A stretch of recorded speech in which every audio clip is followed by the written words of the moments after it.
চাই এইরকম অপ্রীতিকর ঘটনা যাতে পুনরাবৃত্তি না ঘটে এবং এর প্রতিকার করার জন্য স্থানীয় পর্যায়ে যারা শাসনে আছেন এবং যারা জাতীয় পর্যায়ে আছেন এবং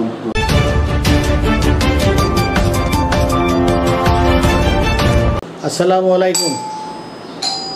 আমি একে মোস্তফা কাশপুর 29 নম্বর ওয়ার্ডের বাসিন্দা।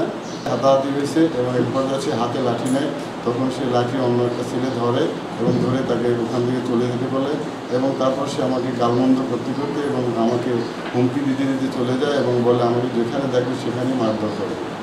এইসব হুমকি শোনার পরে আমি আমার পরিবার অনিশ্চয়তার মধ্যে পরিবার নিয়ে আমি আতঙ্কে আছি। আমি এখানে যেহেতু বসবাস করি, আমি অবসরে আমি চাই এইরকম অপ্রীতিকর ঘটনা যাতে পুনরাবৃত্তি না ঘটে এবং এর প্রতিকার করার জন্য স্থানীয় পর্যায়ে যারা শাসনে আছেন এবং যারা জাতীয় পর্যায়ে আছেন এবং এই কর্মকাণ্ডে সোশ্যাল মিডিয়ার মাধ্যমে যারা এই ধরনের অপকর্মের সাথে জড়িত তাদেরকে দৃষ্টান্তমূলক শাস্তি প্রদান করে তাদেরকে সমাজে তাদের মুখোশ খুলে দেওয়ার জন্য আমি আকুল আবেদন জানাচ্ছি।